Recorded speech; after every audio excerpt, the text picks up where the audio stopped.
It's car con carne. Let's eat in the car. It's car con carne.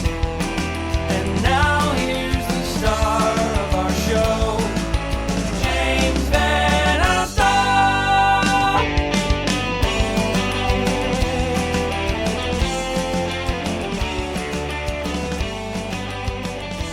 This is Car Con Carne, a Q101 podcast. I'm James Van Alstyne. Car Con Carne brought to you by Easy Automation. The website is on the screen. The phone number for you to call, you can call my guy Dan. Also on the screen, it's also in the copy that goes along with this episode, easy-automation.net. Find out just how easy it is to turn your home into a smart home. So I'm in the concession area of the McHenry Outdoor Theater, 1510 North Chapel Hill Road in McHenry, a must-go-to destination in the Midwest. I love this place. And so sitting to my left, if you're watching on video, it's also true if you're listening, but sitting on my left is Scott Dehn. He is the owner of McHenry Outdoor Theater.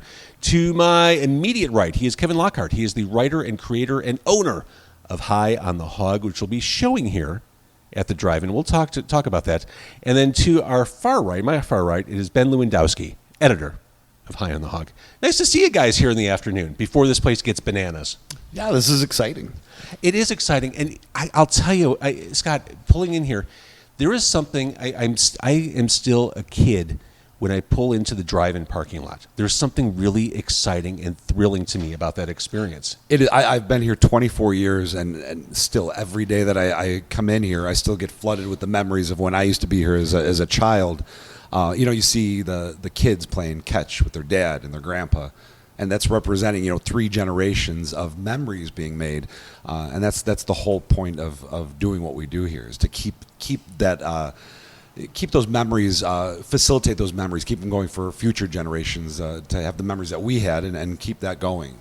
It is a quintessential American experience. Absolutely, yes. So, how long has this drive-in been here? I want to say forever, but I know there's a more accurate number. So this is our 77th season. And the cool thing about this place is it existed before the 77 years. But what it was is when you come in here, when we walked into the concession stand, it's subterranean. So it was literal underground gambling at one point in the middle of a cornfield. So it's got a rich, kind of interesting history. Oh, I love that. Yeah, very cool. You guys want to throw some dice when we're done? I'm game. Absolutely, I'm in. See, I just assumed that it was subterranean to prevent blocked views. Well, it worked out very well that way, yes. But it also worked out very well for the card players, too. Amazing. Okay, so 77th season. When did you come into play here? This is my 24th year, so I came in 2000. It was right around when Sixth Sense came out. Okay, and you said it. As a kid, this was part of the experience. Yes. How long had you been eyeing doing this? Was this something like you were born to do? My earliest memory is seeing Sleeping Beauty with my dad. It was re-released. I think I was maybe 6 or 7 years old, and I remember going home saying, "Daddy, for Christmas I want a movie theater. I want to run a movie theater. I want to own a movie theater. Can I get a movie theater?" He's like, "Yeah, we'll ask Santa." That didn't happen, but I knew that I always wanted to be involved somehow in the exhibition of films.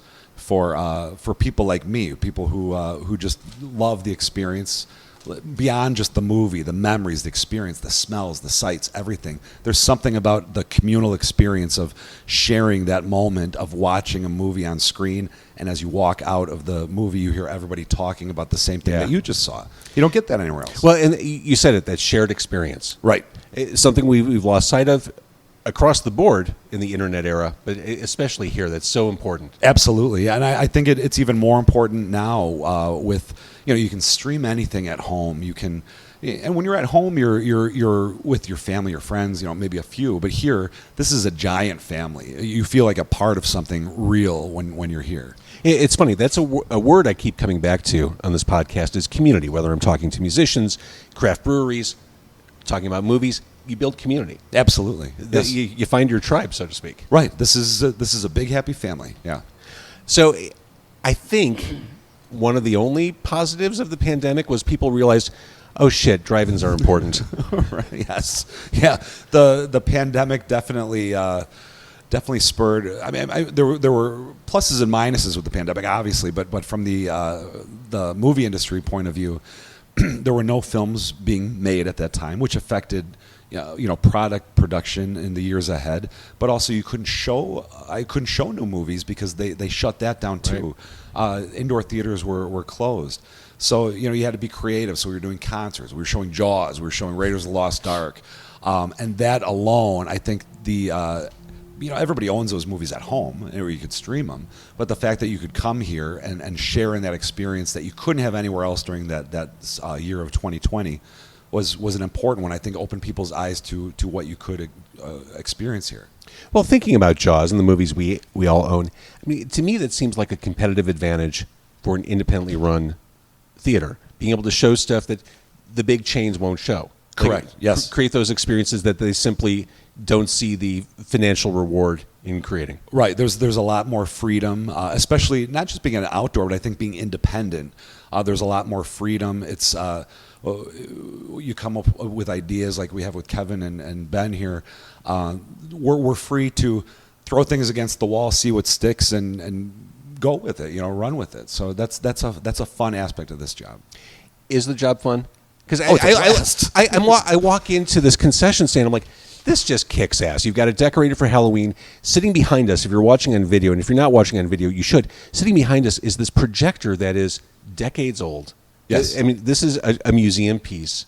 And just looking at this, kind of like pulling into the parking lot, you feel the history. You feel connected to a different era. Yeah, it's a time machine. You buy your ticket, you pull in, and it's like you're stepping back into the 1950s. The challenge here is there's a fine line between being old and being nostalgic. Yeah, we want to be nostalgic. We don't necessarily want to be old. So that's the challenge. But no, it is a fun.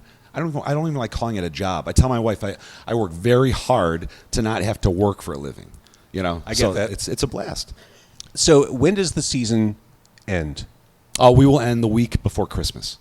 Good, because I think there's still that interest, and Midwest isn't insufferable. No, well. It's getting there. It's heading that direction. There's so many directions you can go with the insufferable. Yes, it's even there's crowds for everything. The horror movies, if it rains, they show up. They're the diehards. I show Inside Out 2. It rains. No, that's a washout weekend. But there's crowd for everybody. All right, let's talk about horror, because these two gentlemen who are here to talk about High on the Hog, part of a Halloween triple feature. This is cool. So this is a triple feature with High on the Hog, Halloweed, and we're going to announce it's Halloween 3 will be our third movie of the evening. Which movie? Halloween 3. Like the classic Halloween 3, John Carpenter. That is correct. One More Day to Halloween. Yeah. Yes. Silver Shamrock. I was just listening to the soundtrack of that the other day, and no joke, I really didn't know this was the third movie that was a part of the screening. It took me until listening to the soundtrack this week to realize that Halloween 3 is mentioned in the movie. The masks are referred to as the Halloween 3. I've been watching that movie since I was a kid, and I just made that connection. It's a fun movie. It's not like the other Halloween movies, for sure. It has one of the most amazingly, wonderfully dark endings in horror movie history. It does. And I love it. And that score, which I was listening to, I love that Carpenter synthy, creepy stuff. Yeah, Ben's our big sound guy and music guy. He knows all of these things. But yeah, Carpenter is just amazing. It seems like with most everything he does. So absolutely. All right, so this is happening on Halloween. What I love a lot about this, you have independent local filmmakers showcasing on what could be a bananas busy night for the drive-in. You, as the owner, have taken the risk and opportunity to showcase them as opposed to what could be a predictable night of movies. I think it goes back to the freedom to do what it is that we want. Kevin and I came together along with Ben, and we said, listen, this is crazy, but if we do this right, we know there's an audience for this. Yes. So why not give it a shot? And the response has been incredible. So it's a very exciting project that we have, and one that we hope to expand on with our the advent of Cult Classics After Dark, which is going to be another branch here of Golden Age cinemas. And it's going to feature everything that we're talking about, the cult classics, the local independent filmmakers, things that are not as mainstream, but things that people definitely gravitate towards. I love, and there's a hole a mile wide for you to fill. Yes, right. That's wonderful. And it's not just the cult classics. I mean, the part of the goal with doing this is to kind of find some of those independent films as well to supplement the other cult classics that, like, I grew up on. I mean, we talked about going to the drive-in. I mean, my first movie I remember going to was seeing What's New Pussycat. Oh, wow. Sitting in the back of my parents' station wagon. So, all right, let's talk about the movie in particular. Okay. Oh. High on the Hog, available on Blu-ray. Pack it tight. High on the Hog, this is a grindhouse movie. It is a grindhouse movie. Now, a grindhouse movie means low budget, splatter, horror. Pretty much. It has horror aspects to it. It is certainly grindhouse in the way that it was edited. It's a long story on how the movie was made, but the bottom line is when I brought in Ben, it was the best thing I could have done because he took my vision that I had originally and made it a reality. That's a whole separate podcast. Yeah, we could spend hours on that one. So, to define it, this exploitation film features some of the most controversial topics of our time: marijuana, dirty cops, serial killers, all with a fun addition of sex and rock and roll. Absolutely. I'm hooked. I'm sold. There's the elevator pitch. The LA Times review on the back of the Blu-ray is... You have to read that. Yeah, that's perfect. If you haven't read it before, you got to read it. Unlike the more timid modern genre films, this one's true to its sleazy roots. It's violent, it's laced with drug humor, and it's so committed to gratuitous nudity that even the closing credits include topless dancers. Noel Murray, Los Angeles Times. So when we had this You original... committed to gratuitous nudity. We did. We have on the side of the screen during the credits, we have some of our actresses dancing for us. So, yes. Yeah, I remember thinking about going to the drive-in as a kid. I remember as a kid driving with my parents through the Loop area of Chicago, like Randolph, State Street. I remember seeing all the movie theaters and thinking there was something exciting, maybe dangerous, maybe that was all grindhouse cinema back in the day. Absolutely. And if you were like me, you drove past the drive-ins and you craned your neck every time you could just 100%. To see, is there a chance I can see something I'm not supposed to see? Yeah. So this movie, filmed around here? It was actually filmed out near Galena, Elizabeth, Illinois. A guy named Bob Farster has a farm out there who's a good friend of ours. Bob allowed us to film on his property forever. Well, it seemed like forever. It was 3 weeks, 24 days. And this was, 4 years ago you worked on it? It started actually over 10 years ago. Oh, wow. We reshot 6 years ago, and it came out. It was released in 2019. So this is the long-term labor of love right here. This is the long-term. In fact, we had Sid Haig was alive for all of 6 months after we had our great premiere out in L.A. and Sid passed 6 months later. So. Sid Haig, Captain Spaulding. Yeah, he's a great guy. Big Daddy. He was a great guy. Big Daddy in this movie. I don't even know if he was a good actor. I just know that every scene he was in every movie and TV show, he just oozed charisma. There was something like unqualifiable about him. He did it in person too. I mean, that was the part about him. I mean, if you went to any of these horror cons with him, and Ben and I spent 7 years at horror cons with him, there was always a line at his table. He had people that always wanted to meet him, and some of them had 10, 15 autographs of his already. They just wanted another one because he's that guy. And he was in the movie. Knowing how long you've been knee-deep in this movie, I mean, do you look at it now and see imperfections? Do you feel like, oh my God, I need to move on, or are you just going to ride this as hard as you can as people continue to come on board? Oh, I think there's a lot of imperfections. I think anytime you do a movie, you're never happy with it. There are certain scenes in this movie I can't watch because it annoys me that much. Is it the nudity? It's not what I want. Yeah, it was not the nudity. But there are certain scenes that I just can't watch. So, yeah, no, I think that's what happens. Ultimately, I want this to be the cult classic. I want this to be the film that 50 It years checks after all I'm the boxes. gone. It checks all the boxes. I want my grandkids to go, yeah, my grandpa made this movie. You guys got to come over and watch this thing. And I think it was important that it was released shortly before Illinois legalized marijuana. Like, your audience had to be totally ready for this. I mean, I would certainly think so. That was the whole idea behind it when we did it. I mean, I grew up, the movie is based, everything you ever write and do in life creatively has got to have a bit of you in it. Sure. And I grew up on a pig farm. My grandpa had a pig farm. I grew up on the farm. Was this in Illinois or elsewhere? It was in Illinois, down near Springfield, a little town called Greenview. He wore bib overalls every day. Sid, who is Big Daddy in the movie, wears bib overalls throughout the movie. And I knew farmers who struggled to make ends meet, who grew marijuana on the side to kind of make a little extra money. So that's really where this came from. And these days we just call it a side hustle. Yeah, that's true. So High on the Hog, and anything. I mean, I don't know how else to sell it other than what we've already said. It's violent. It's got boobs. It's got pot. It's got Sid Haig. I mean, What was our review from Kansas City? What was the guy introduced it? He goes, it's got... No, he goes, all right, ladies and gentlemen, here's High on the Hog. It's got weed and titties. You're welcome. And that was it. That was his setup. And that's how we started the film. So. But I think what is also appealing for people who come out to see this on Halloween here at the drive-in in McHenry, I think it's exciting to see familiar locales. Like, people love to see themselves reflected in the entertainment they consume. Yeah, I mean, you can see Galena in these shots, especially all the big long shots that we have there. I mean, it's fun too. I mean, when I kind of go back a little bit, I mean, when I first moved up to McHenry, I mean, I drove past this big screen out here, and it's one of 16 or 17 left in the country, right? Something like that? Well, there's only 2 left with the actual like masonry towers. Yeah, two. Yeah, this is one of 2 that are. So this is a historical site in itself.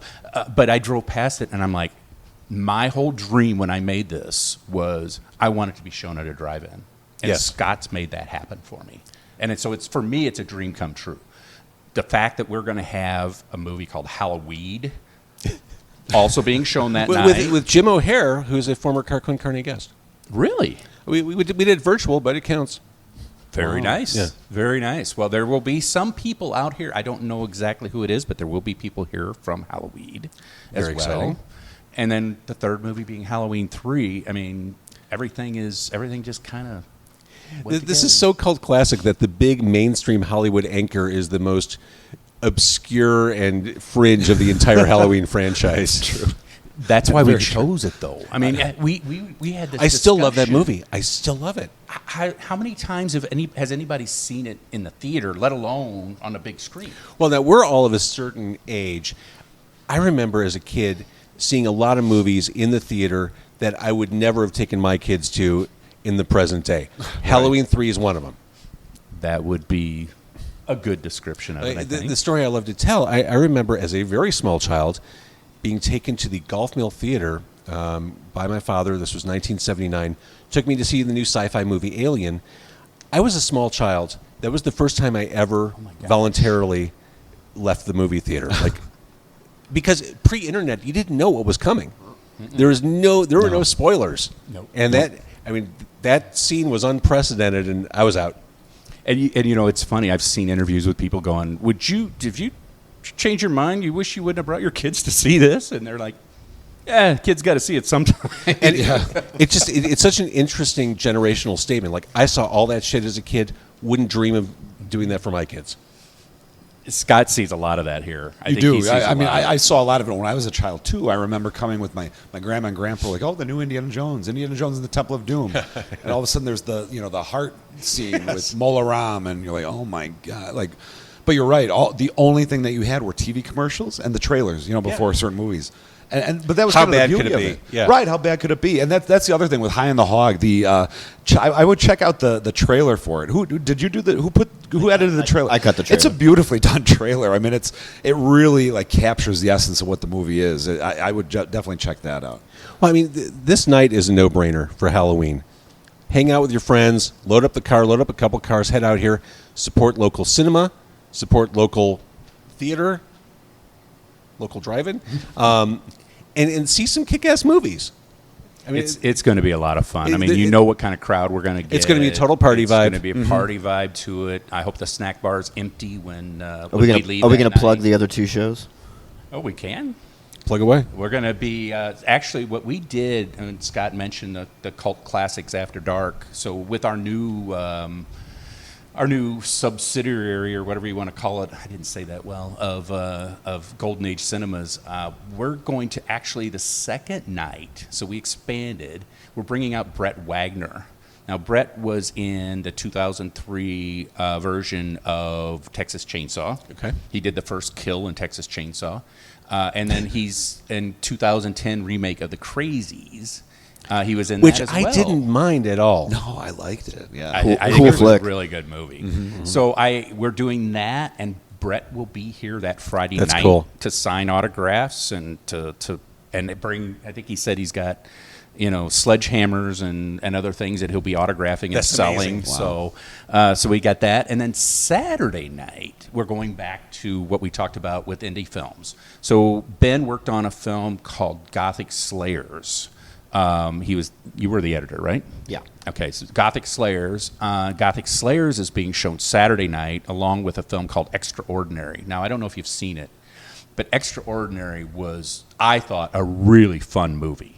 I feel like I've seen the title. I don't know if I can place it, though. It was. It's basically about this woman that has these skills of dealing with spirits, and kind of runs into this guy that she likes, whose wife has died, and he's having problems with her leaving the house. But it's just fun. It's funny. It was. I think it was made in Ireland. I mean, Okay. all the actors are Irish, so Will Forte is the star. So it was just it's a lot of fun. But Gothic Slayers is in kind of the same vein of kind of a funny horror. How did you describe it? It's like a Bill and Ted meets Caddyshack meets The Goonies meets a Harry Potter movie. Perfect. there you go. Perfect. So what else do you need to know? I mean, that's Saturday night. So it's like And- every other movie that's ever been made, right? But the good news is with that too is we've got at least both writers, the director, and the two lead actors from Gothic Slayers. And this is a sneak And the preview. editor. And the editor. And this is a sneak preview. This has not been seen anywhere. It's not going to get released until next spring. So this is a chance for everybody to see something that's not been out there at all. I love that. And again, thinking about this idea that there's a hole a mile wide for you to fill, that connectedness with the creators and the stars. Yeah, there's stuff like that in the city. There's nothing like that out here. Like there's a real opportunity for you to build and grow that community here. And I think we want to draw from everywhere. I mean, it's not just that concept. I know the city has a lot more to offer, but we also have something to offer that the city doesn't have, and that's this beautiful drive-in and this flashback, experience. And if you're young and you've never come to the drive-in, you got to come to the drive-in. You don't know what you're missing. I agree. I totally agree. This is Golden Age Cinemas here in McHenry. I love being here. Again, this movie, one of Tree, playing on Halloween night. Oh my gosh, High on the Hog. Also Halloweed and Halloween 3. Named, of course, after the Halloween 3, the Three Masks. Not because it was just a sequel or third in the franchise. Decades I've watched that movie. I'm just saying. Decades. Guys, thank you. I'll say it one more time. Coming here is kind of magical. Like I love just hanging out here. Yeah, thank you. I mean, we really appreciate you coming out and helping us and promoting this and so people can know about what this drive-in is about. I mean, Scott has done some amazing things here and has kept the dream alive for a lot of us. So I love it. thank you for that. Thank you. Thank Thank you. you. Thanks, guys.